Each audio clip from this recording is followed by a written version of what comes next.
Smoking again. I'm going to just for a second and then say, screw it. I'm just going to sledgehammer this thing. There you go. We have to be really careful about making the same commentary every week.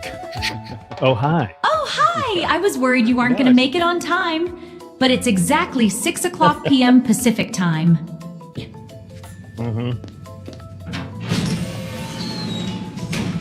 That's 9 p.m. Eastern, by the way. Sure. Have fun and tell the boys I said hello.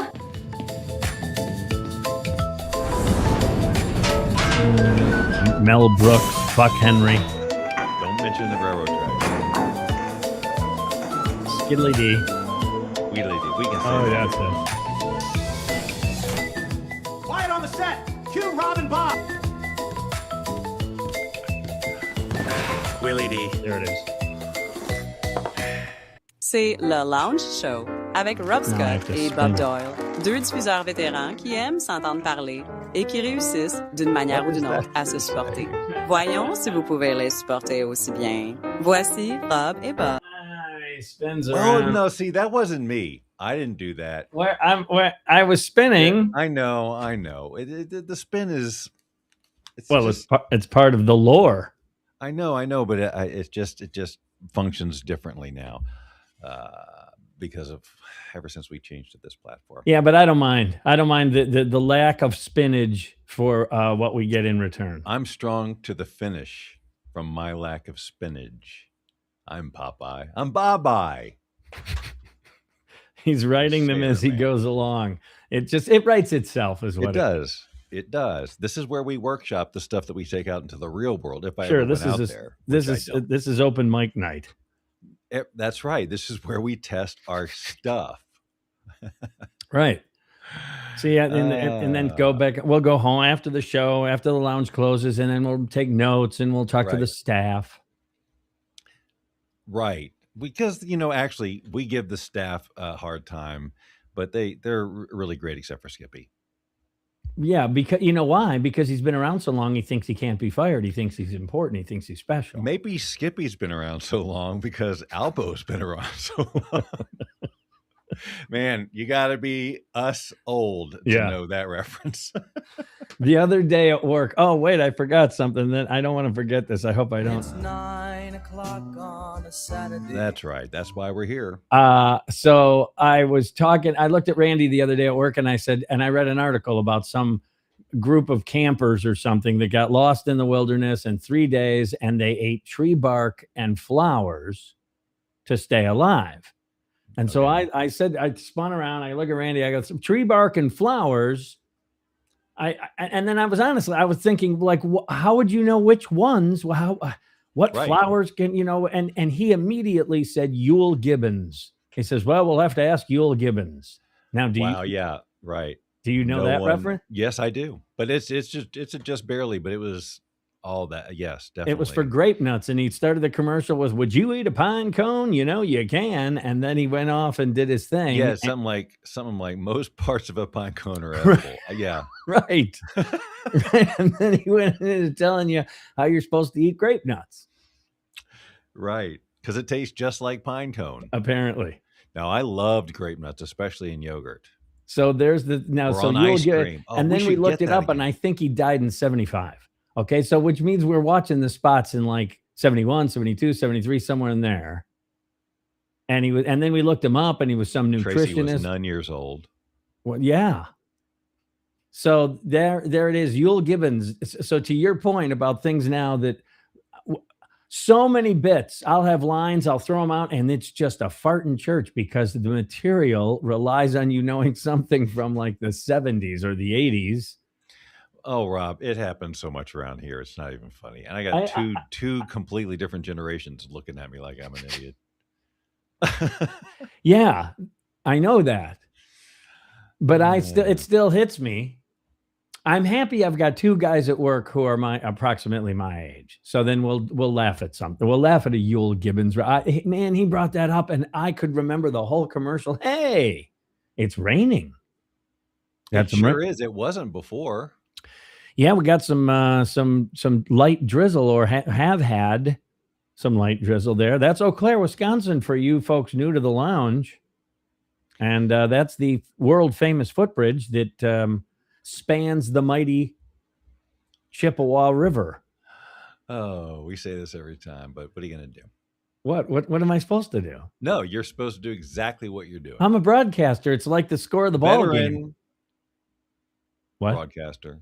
Veteran broadcaster. And that's what we remind all the time, like for our clients who say, I don't know, I shouldn't give the numbers so much, for them to call my business. And I go, no, that's exactly what you're supposed to do. That's the entire purpose. 580 300. And then I use as my analogy the guys calling play-by-play for the baseball game. And they get sick of giving the score, but when you turn on the radio, the first thing you want to hear is what's the score of the ball game. Right. So they give the score constantly, and that's just like when Eau Claire pops up. I constantly remind the boys and girls. Just like I constantly have to be, what's rabbit again? Right, exactly. Not the correct water bottle. Oh. There's so many different. Emergency bottle from the car. Nah, just kidding. I don't stay in a car long enough to have to pee. No, you don't go in cars long enough. Well, I went in a car. No, he's thinking back. What? To go to the dentist. Oh, that's right. When we last left Bob, boys and girls, he had all kinds of dental issues. Well, they're still there. They didn't, I don't even start treatment until October, although now I'm using their prescription toothpaste and whatnot, what have you. It seems like we went somewhere. Yeah, we had an adventure. What do we do? Ooh, I'm so you went to the dentist. That's an adventure. No, this week. Seems like. So speaking of doctors, while you're rattling around in your brain to try to find an answer there, I would like your opinion on something. So last time I was at the dermatologist, there was a whatever you want to call it, a blemish on my arm, my forearm, and so they dug or froze or whatever they do, and it returned. So now I'm going back in a couple of weeks for a checkup anyway, and I'll just have them address it. My point, Bob, and I'd like your opinion on this is, do I bring up the fact he shouldn't charge me for the second one? The first one didn't take. It didn't do what it was supposed to do, but you charged me, right? I mean, he charged for the procedure and the insurance company paid and I paid the 20% or whatever. So I should, it's kind of like if your car doesn't start and they go, oh, it's the starter, Mr. Doyle. And then when you go back to pick it up, it doesn't, it works for like a day. This is just like what happened with our cat, Ellie. I just think with medical procedures, we give them a pass. They just get to keep listening to what I'm saying. Ellie, I'm the making cat. The perfect analogy. Okay, I'm with you. Because the cat. she got her surgery when we first got her. Yeah. But they left there was an ovarian remnant in there. You said they had. So she had years of, 2 years of staying in heat. So then we had to go take her, and then they finished the job. So, did we pay for their screw up the first time? No, sir, we did not. Oh, I see. Now, the question is, did they in fact screw up, or is your body just saying, nope, I need something here? Oh, you mean in my story? Yes. Yes, but the whole point of going in there is to have this solved, have this issue solved. Now that the issue's returning and it's a little tender to the touch and blah, blah, blah, now I got to go back. Obviously. It's the metaphor I was thinking of was a car. Your car doesn't start. They say it's the starter, Mr. Doyle. What? You froze. You froze during the analogy. Well, crap. Am I back? You're back, but now you got to start the analogy. Now he is back.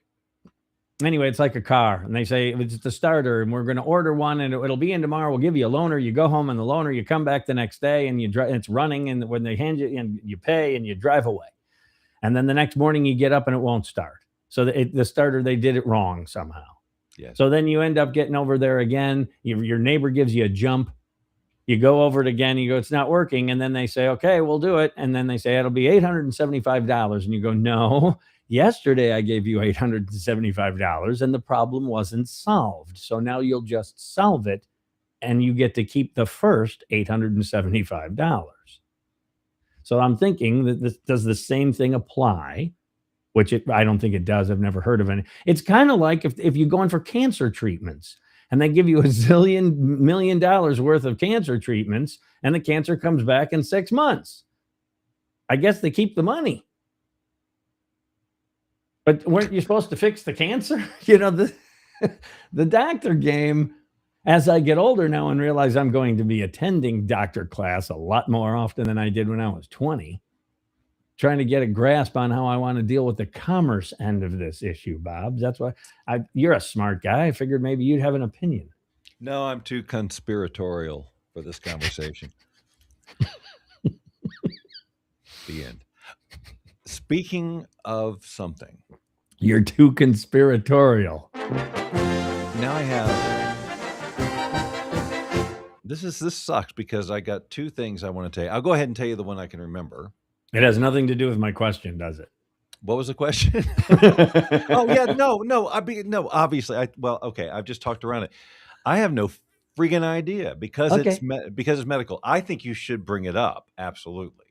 And say, surely I don't have to grab him by the collar, right? Yeah, I think sure. that's protocol. Surely we don't have, and hope to God he's seen the airplane movies and all that stuff. Right. Then it's the bit, right? Surely you're not going to maybe pay for this again. You were supposed to fix it the first time. The hospital, what is it? It's right. a big building with sick people. Yeah, I might. And then I want the obligatory boob scene. That was one of my favorite things. She just runs through. You don't see her face. It's so misplaced. It truly is as gratuitous as it could possibly be.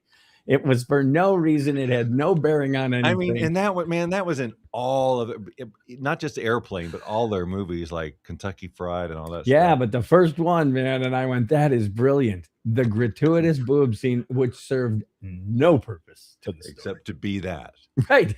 They jiggle and off they go. There's no face, just from the right-hand side of the screen, wiggle, wiggle, wiggle, out they go. Exit stage right. Okay. So you were going to tell me something. I'm really irritated that I've forgotten again just like moments after remembering it. No, okay. So Tracy's trying to remind me that I did go in and read an audiobook. That wasn't it. I did go in and read an audiobook. It was the first time back in a studio in a while. And I just sat and read for 4 hours straight to knock that sucker out. I didn't have to, but I was in. Lots of water? Enough water, yeah. Yeah. I had a thing right there and I was ready to go. And what kind of reading was it? Is it a novel? So actually, I've read 2 novels for this guy and a documentary. And so he wanted to do this third book, and I was like resisting because I said, I don't even have my stuff set up anymore. I don't have, ugh. And then he said, well, can I pay you to go to a studio? And we do know a guy with a studio. I was like, and it's just like, he just wants the continuity with his stuff. And I get that. So anyway, I did it. So but it was more than a novel. It was kind of philosophies he's learned and, things that have as a result of. Yeah. It's the same guy. He's that's interesting because a lot of times the authors like to do their audiobook read. Nope. I've been him since the beginning. So where'd you meet him? This is crazy. As I recall, I did a friend of Lynn's in California wrote some book about the relationship with her dog, and her dog had died. And Anyway, I was the voice of the dog, but the guy in charge of that project was this guy Charlie, and with a company called Mirror Studios, and he just bookmarked me. So then when this guy Robert De Laurentiis came along with his book, he thought of me for it. I think he played a sample, and the pilot guy was just like, oh yeah, I want him to be my voice, So, and then that was that. So because he wanted to sound like a dog. Right. He wanted to sound like a dog. He goes, you know what I'd like for my philosophy book? To sound like a dog. So I had to read the whole thing like this. It's weird. And Ruh-roh. That's right. Planes crashing. Ruh-roh. No, but that wasn't it either. But I will say this. One of the things is that we brought into our life this week a HEPA filter. Like you had at your apartment. I have it here still. Right.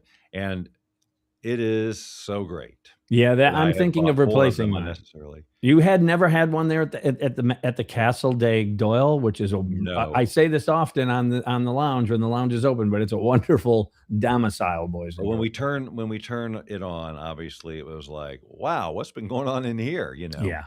Um, but yeah, you can really tell a And difference. that's surprising because you're the one who turned me on to that type of. You had one in the gym at the old house, the Sugarloaf house. Yeah, it was a little bit. It And I wasn't. would It didn't have a measurement on it. I don't think it had any numbers or anything like no, that. but I just recall that I was in there. That's where I would crash. I would blow up bed and I would crash in there, and that thing it kept the room really like minty fresh. It was wonderful. Yeah, yeah. So we're And that's when very I got the excited. one for my apartment because that place was a shithole. It had the sweat couch, for goodness sake. Right, right. But it was always fun to just to kind of trigger the numbers. Okay, so what was the other thing? I thought of it while you were talking, and it seemed like it had to do with something we did out. Oh, And well, it's you said making me last think. time you told me, or maybe 2 times ago, about the Museum of Ice Museum. Cream, and that was wasn't it. interesting, No, where it no, was no, a no. fruit Oh, wrapper. no. It wasn't that. It wasn't that. But I do remember what it was, and it has nothing at all to do with any of the other stuff.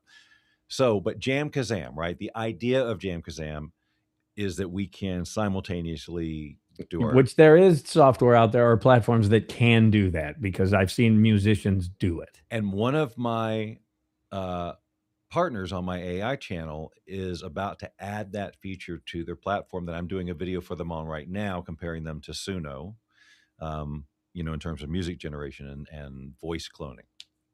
So that they actually release it, that I can start playing with it in a couple of days. Mm-hmm. You're the only one I know to test this with.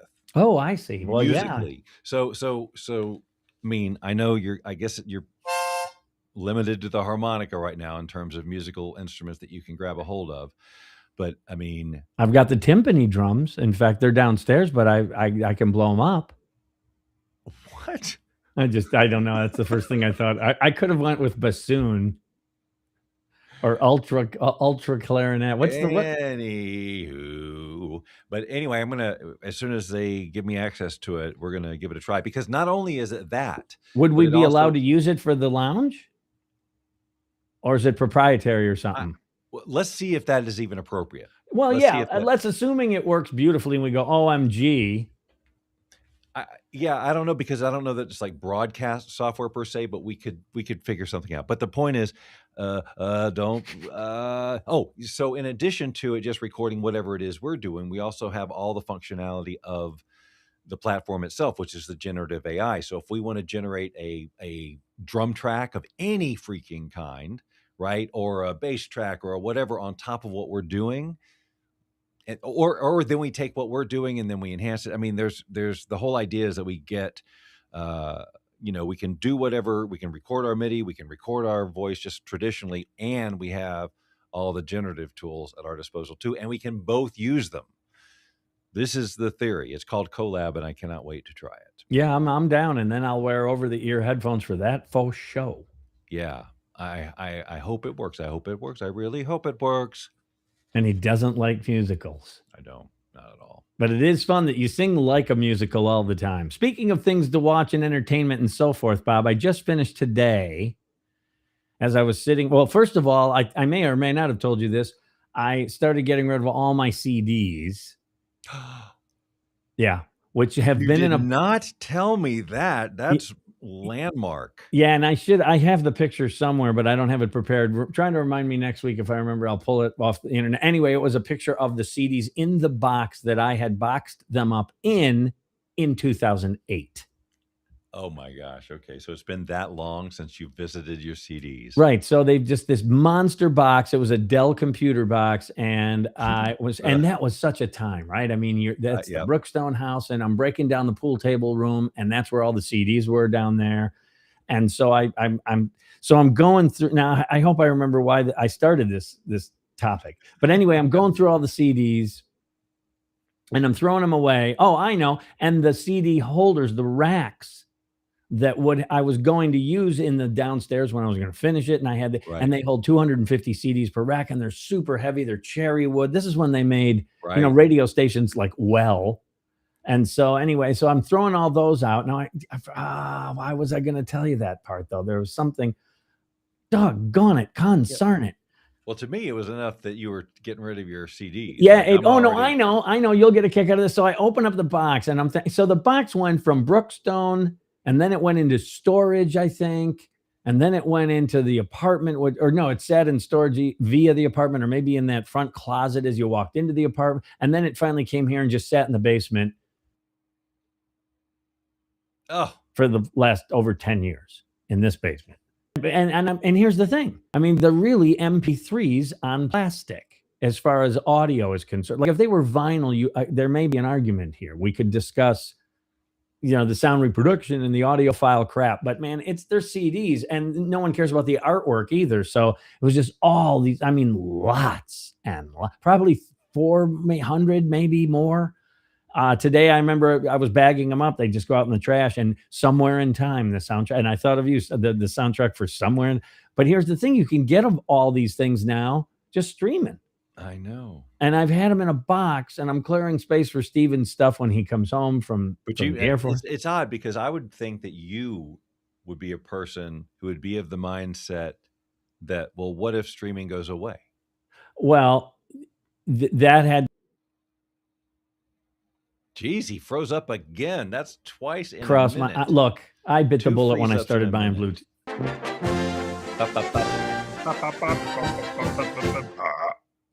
Anyway, the reason I was nostalgia, I guess, is where I was going, because today I watched the end of, I've been working through it, Star Trek 3, The Search for Spock. Okay.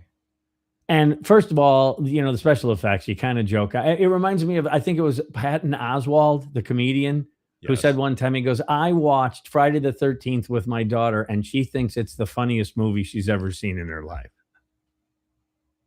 He goes, the scenes that freaked me out. He's standing there in the laundry in the middle of the backyard at 3 p.m, and the girl's going, just call the cops. He's standing right there. It's stuff like, so the special effects in Search for Spock. But what blew my mind was it was 1984 when that came out. And I remember being a part of WGN's screening of that movie downtown Chicago on 70mm. Nice. And that was kind of the beginning of this whole, I'm a radio guy. this is what broadcasting is, Rob's real review. The seed was planted. Yes. And it's just bad. And, Christopher Lloyd is the bad guy. He's the bad Klingon, and you kind of watch him and you go, I'm thinking of Taxi too much. That's right. He was just Jim at that point. He was way before Doc Brown. Mm-hmm. With Doc Brown, the what is it? The failed nuclear physicist. So he just hangs out with this failed nuclear physicist, and no one even... did they say disgraced? Disgraced, that's the word. A disgraced nuclear physicist. And so then they go back in time. Oh, I know, to solve the Kennedy assassination. Oh, no, that's a really good idea, though. No. He's going to go back and try to screw his mom. But he doesn't. That's not fair, though, because he in no way tries... I know, but she's on the attack. Right. Smoking cigarettes and watching Captain Kangaroo. She's doing all that crap. But I just find that fascinatingly funny that's his interpretation. So, and then they go back in time, and the studio goes, to save the Kennedy. Is that? No, wow. Ooh. God, that's a good idea. Yeah. I like disgraced nuclear, and they don't even tell you how they met. Like they didn't do a quick scene. Remember when we were in the lab that one time and we bumped into each other? Nothing. They're just friends. And the one's like 16, the other one's like 60, and they're pals. Yeah. What's the problem? Right. And we buy it all. Who was the vice president? Jerry Lewis? I remember that line too that Christopher Lloyd says. Ronald Reagan. Do you know what this means? This damn thing doesn't work at all. Right. Do you have any idea what this means? So anyway, that's Good the All right. I was thinking about that, about nostalgia. Probably that's why I thought of the CDs. But yeah, almost all of them are gone now. Wow, And I've man, had some people, but you know what? I mean, what are we talking? Almost like 20 years since I even know. Oh, I know what else was in there. And I haven't looked through them yet. There's just a stack of signed dollars. I think mine are here. Hold on. Because they were all up on that cork board behind the stereo equipment down in the pool room. You remember where I'm talking about? Oh, absolutely. Never forget. Well, I didn't say you had to remember. And I was also thinking how obnoxious I was when we were at Camden Crest, and I would put in like John Wayne, Big Jake, and make everyone watch this I thought cool scene. Right. Well, that's how I used to be about video games until I woke up to what I was doing. Yeah, it took me a long time. The signed dollars have been within my grasp for years, and I don't know why they're not there, but I got them all together in a stack with your angry little signature on a couple of them. I also found my Glamour Shots portrait from B98.5. FM? Yes. Oh, your Glamour. Okay, let me see if I can remember what that looked like. All I know is the ex came by the other day. Kim came through and she looked at it and she goes, "Man, you were thin." And I go, "I don't think I'm much more heavy now, maybe 10 pounds than I was then." She goes, "No, you were a lot thinner." my face. And it's a black and white shot, and I got a jacket and tie. And oh, black and white. Wow, okay. And then I got David Paul's, of course, because he was all. In fact, I had it for the longest time. I guess I gave it back to him, but I had that. Well, and I also had the stash. The big time mustache was cooking. Oh, yeah. In those days. Ned Flanders. Hey, so do we have? Yes, well, we both have our hand outreach. So. Yes, I was gonna. You want Daddy Maxwell's? I guessing. I do. Okay, but before I bring up Daddy Maxwell, I got to tell you that today is the 57th anniversary of Woodstock. Wow. 57 years ago today. And it wasn't in Woodstock. It was in Bethel, New York, about 40 miles from Woodstock, because that got canceled. And then they found Max Yasgur's farm and all that. And so, yeah, that's 57 years ago, which I find fascinatingly wild. Okay, here you go, Bob. Let's see if this comes up.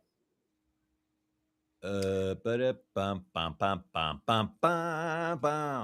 then, all right. We need. And then music. I'm supposed. Yeah, I'm looking here. We've got a new edition or two. Yeah, I'm trying to find. Oh, this is the music I like. Yes, this one's good. We'll play this one. So anyway, this one was from what's the date? The 13th. So a couple days ago. Sorry. Yeah, it says right on there, Thursday the 13th. Breakfast specials, of course, Swedish cakes, man. And I would go with the lingonberry personally. I'll spend the extra $1. That's so IKEA of you. Yeah. And then I would at least get 2 of them. Although that Denver skillet looks yummy, Bob. American cheese, hash browns, onions, green pepper, ham, eggs, and any way you want those, by the way, and toast for $11.75. I'm sorry, that's a great dadgum deal. I don't care who you are. That's right. Now, and if you're in a hurry, they offer an express these days. Yeah. So you can get the Cajun burger with mozz. That's grilled, of course. Tomato, mayo, chips, soda. $10 out the door. $10, ladies and gentlemen. That is unheard of. You can't get half of a hamburger here in Las Vegas for $10. Right.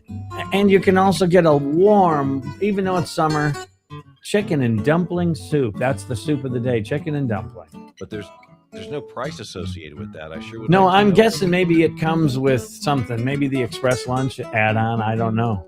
Yeah, but then look, they have cherry pie, key lime pie, pumpkin pie, 3 pies, and of course Bob's piece of chocolate cake. So wait, no, they pumpkin pie already. They're Augusting. I mean, they're autumning a little bit. Yeah, they are a little bit, considering it's still what do they refer to these cherry as? The dog pie. I bet you can get ice cream with that, don't you think? Yeah, I would imagine. A warm slice of cherry pie. Anyway, boys and girls, welcome to Daddy Maxwell's Happy Thursday, 8/13/26. All right, you were just trying to hit that freaking post. I did okay on that, I think. You did. I didn't know when it was going to happen, but you did, and so that's By the why way, you were you trying never to made wrap it up. any comments about my background here. This is Okay, a, I was gonna, but when we just got sucked into the riveting content of this show, sure. so tell me a little bit about why you're in that. This is a thing. kitchen, and I know All it right. looks like it's a kitchen in Ohio, 1933, somewhere around there. All right, what are you doing in Ohio, Rob? And why did you go back in time? I'm looking to stop the Kennedy assassination. Ooh, bring it around. That'd be a good idea. No. What he's gonna do?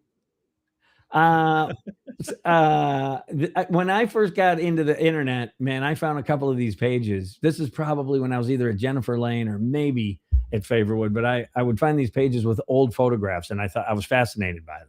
Tin type stuff, and this was one of them that I just saved. It'll be a great wallpaper, and then I stumbled across it the other day, and I went, this kind of looks good for the lounge. I can be in a Ohio kitchen during the Great Depression, Bob. I see. My AI head is like, send me that picture right now, and I will have you doing a cooking show in that kitchen. Yeah, it's a good picture too, much more broad in its scope. I believe you, but thousands wouldn't. Well, look, that's all the time we have for the show today. You've been watching The Lounge Show with Rob Scott and Bob Doyle. Time for him to Join play us every piano. Saturday at 6 p.m. Pacific, 9 p.m. Eastern, and tell your friends and family to do the same. After all, we do it